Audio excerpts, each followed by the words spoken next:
name is Raul Soho. I am the executive chef at the Bistro 67 Center for Food, Durham College. I'm Ryan Cullen. I'm the field supervisor here at the W. Galen Weston Center for Food, and my role here is to manage all of this outside. Hi, my name is Jordan Mackay from Willow Tree Farm here in Port Perry. Hi, I'm Lisa Cooper. I'm from Cooper CSA Farm, and I am the co-owner of said establishment. I'm Kelsey. I am Lisa's second in command and learning. I'm Petra Schwartz. I'm from our Valley View Bed and Breakfast, and we also run 3Bs.Buzz. I'm Martin Zinzer. Both of us run this wonderful bed and breakfast together. I like to be in contact with people, with young people. I think there is a lot of potential. And one day I decided just to, if the opportunity was there, I would start teaching. So as a teacher, I enjoy passing down this knowledge that we all have.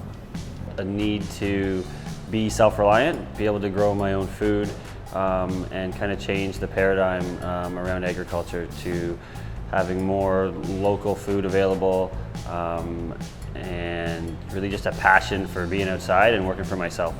I married farming. I fell in love with my husband and realized that this is what I was going to be doing for the rest of my life.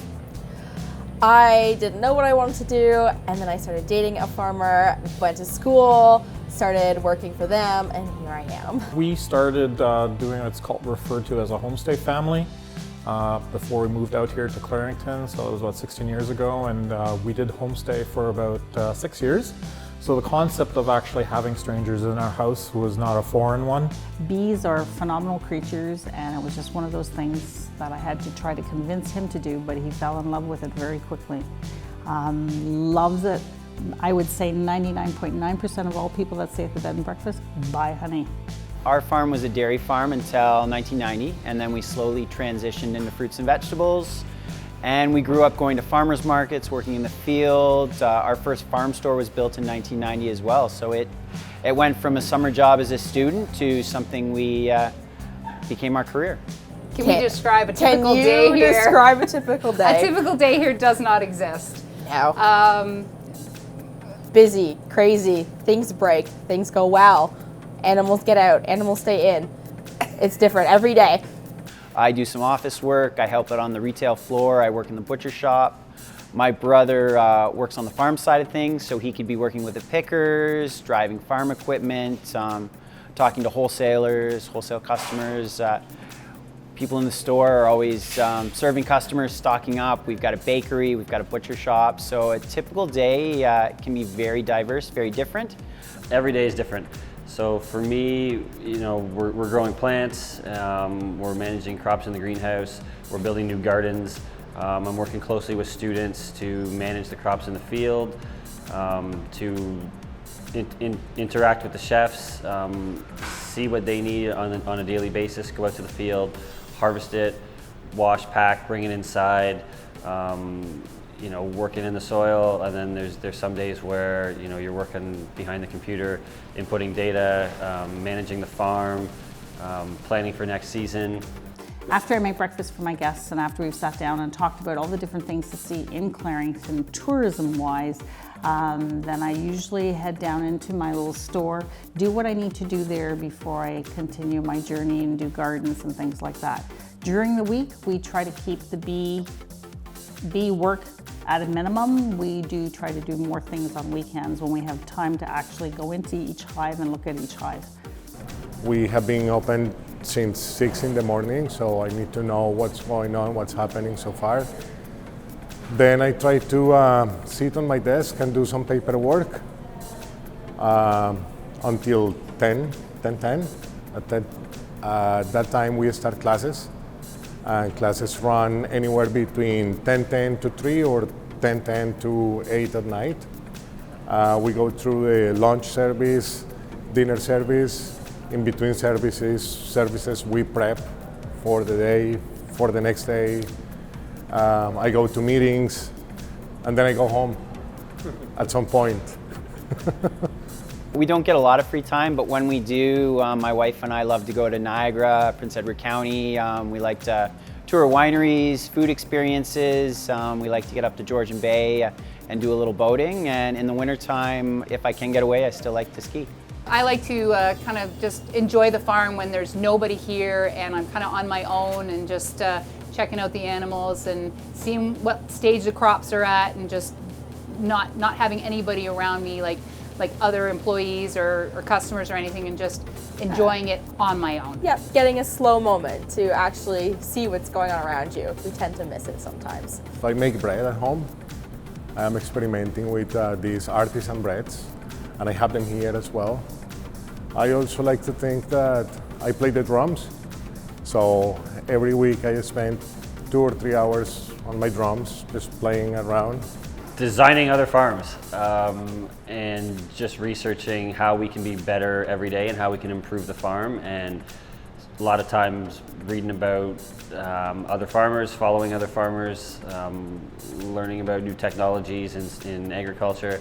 If I'm not doing that, I'm probably watching hockey or reading a book or taking a nap. Don't have any free time. I try to keep myself as busy as I can with everything that I have to do, plus all the committees I'm on, etc.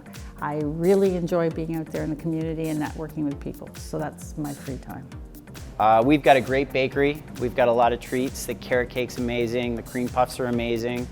I've got a bit of a sweet tooth, so I'd say the favorite thing the store produces would be from the bakery. And you know, a couple of my favorites, apples. I love to eat fresh apples, fresh beans, Brussels sprouts. From the butcher shop, our bacon is phenomenal, but so is most everything we make over there too.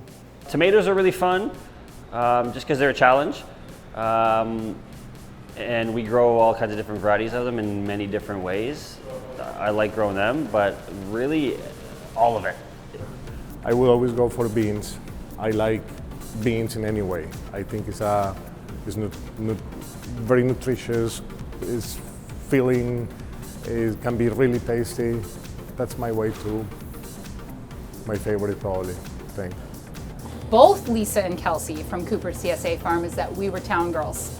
Yes. Before we were farmers, we were town girls. I'm actually a Toronto kid. I mean, I grew up in Toronto for half my life. But this was a relatively big step for me. It did take some time to get used to, but very quickly I realized this particular valley, especially the Enniskillen Valley, has a charm all of its own. Do we call it our paradise? Yeah, we do call it our paradise. I guess a lot of people, when I start talking about some of the things I've done I used to teach skiing, so I've traveled the world, taught skiing in Australia and Japan and BC, so I've had a great ski career in ski instruction, and a lot of people don't know that. I really don't like cucumbers. We grow all kinds of cucumbers. It's like the only vegetable I probably don't like. I'll eat everything else, but fresh cucumbers off the vine, the only time I'm eating them is to make sure they're quality. Other than that, not enjoying them for a snack. Some of the things I love the most about my job, one, it's great working for yourself. It's neat to make changes one day and see the effects so soon, being a small business. We really enjoy working with customers, educating them about where their food comes from, how things are grown. So many people don't know how food is grown or where it comes from. They just find it in the grocery store.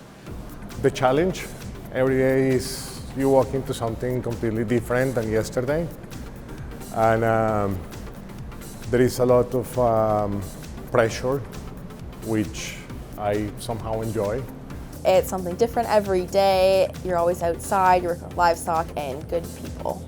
Every single person that sits at this table has a story, and we love hearing their stories.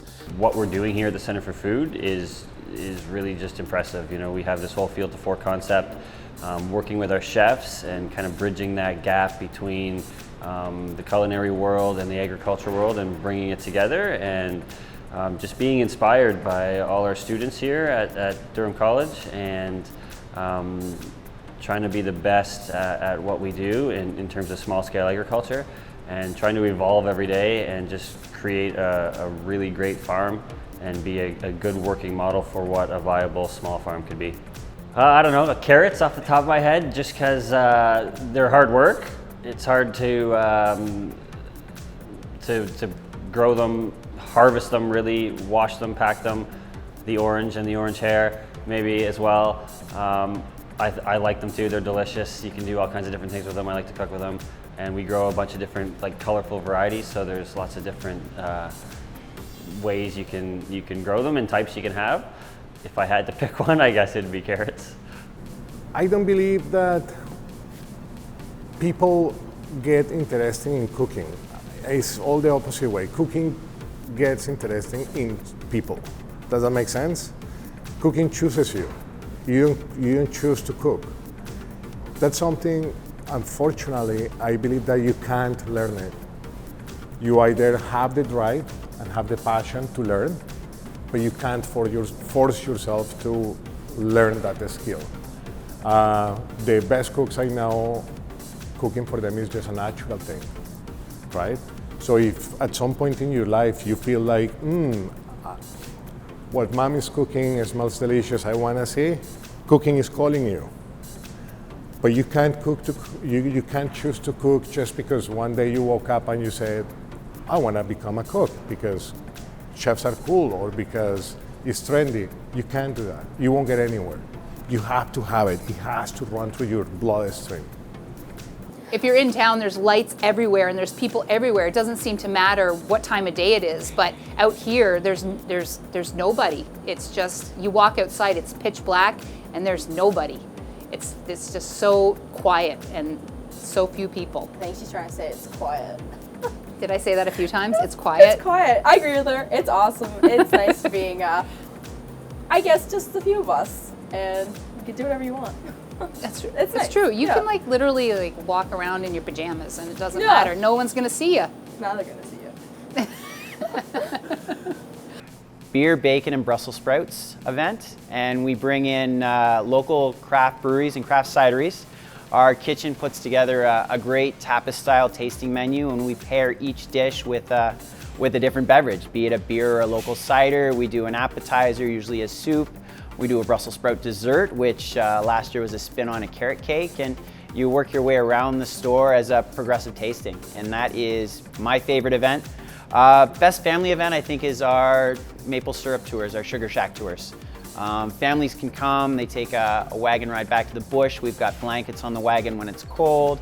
They learn about maple syrup. They're all guided tours by my brother, our farm manager, Casey, my sister-in-law, Kelty. So it is well-educated people giving the tours on maple syrup. You get to try sap, maple syrup boiled down at different points. You get to roast marshmallows by the fire. And you get to top it off with a pancake breakfast here in the store. And that we do a lot of different events. We're rolling into Pumpkin Palooza. We just finished Strawberries in September. We do a big corn roast. But my favorite event is the beer, bacon, and Brussels sprouts. And the best family event's definitely the Maple Festival.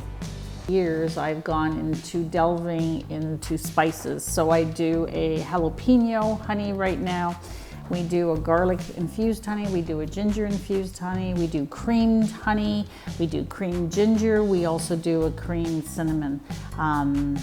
All different, all do something different for you. Oh, and we also do a turmeric honey. The creamed ginger is awesome if you have a cold. It's great if you smear it on toast because it doesn't leak out all over the place. The garlic honey is good for dips and salad dressings, marinades. You can actually use it as a cough medicine if you had to. So there's always a different role. Somebody asked me this year to do a jalapeno honey. It's my latest. I'm still in the experimental stage. I wanted something that has a little bit of a kick to it. Yeah, so what's cool about what we're doing here is everything's really evolving and we're really developing this kind of small scale, high yield, high tech urban farm model. So we've got a few new pieces of infrastructure. We just built a new kind of state-of-the-art post-harvest wash and pack facility. We're expanding our greenhouse space to include aquaponics. We also got a container farm from Freight Farms, which will allow us to grow vertically using LED lights and hydroponics. So all this new infrastructure, this new technology that we're experimenting with to grow kind of in our urban farm context, that really excites me. And it's going to kind of change our paradigm and change the way we're kind of doing things here.